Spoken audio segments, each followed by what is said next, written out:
Good afternoon, everyone. I'm back. Sorry about that. I've been away for a little while, for a few weeks, but I needed a little bit of a break from things. But I'm back now, and I wanted to cover a topic today which has actually been affecting me just recently, that is calf problems. I had a little bit of a calf problem, and so I've been looking into it. So I thought there might be something that might interest everyone. I've been researching Soleus injuries, and I know that calf muscles are a big problem with a lot of runners, so I thought you might be interested in what I've discovered. Now, with calf injury, well, as many of you probably are aware, it always comes with a sharp pain, a rather intense tightening as well, and it usually occurs quite low down into the calf.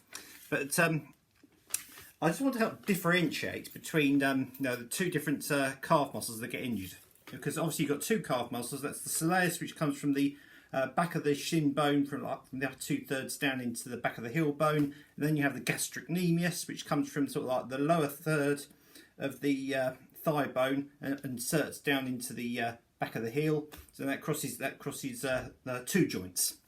So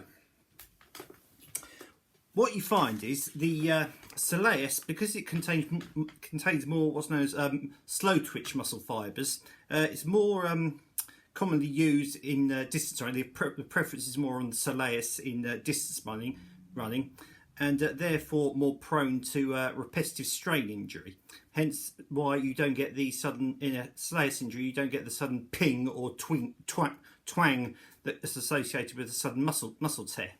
With gastrocnemius, the one which crosses the two joints, that contains more fast twitch fibres, so it's more commonly used in more high load activities such as sprinting and jumping. So if you're doing short sharp sprints, that's when you're going to get that sudden twinge in your leg, that sudden acute injury of a muscle tear.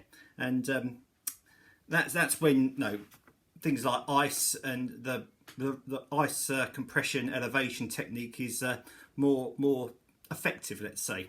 But going back to the soleus, as I say, it's this is something that would occur, say, if you are in training for an event, so your mind's very much set on that that training schedule. You can tend to ignore the early signs of an injury, and that can you can get something occur in the calf, pass it off, and it can just get gradually worse and worse, and you can get that gradual tightening. It can also come from, as I say, the increased distance, increased hill work, and I mentioned about the increased tightening. If you've had that tightening for getting on for a week, that's when you want to probably be looking at the possibility of it being a soleus problem. And as I say, you don't get the intense tightening so much associated with the gastrocnemius. So that's really the best way you can differentiate the two. Intense tightening comes with the soleus injury, and a sharp twinge in the leg suddenly comes from a gastrocnemius injury.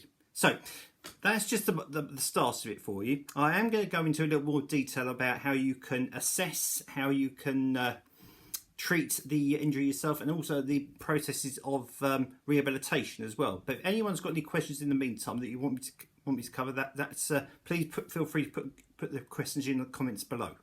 I'll be doing the next next presentation on this, part 2. Next week. I'll give you plenty of warning of when. So if you want to get your questions ready for then, please go ahead. But I'll see you all next week. Take care for now and have a good weekend. Bye for now.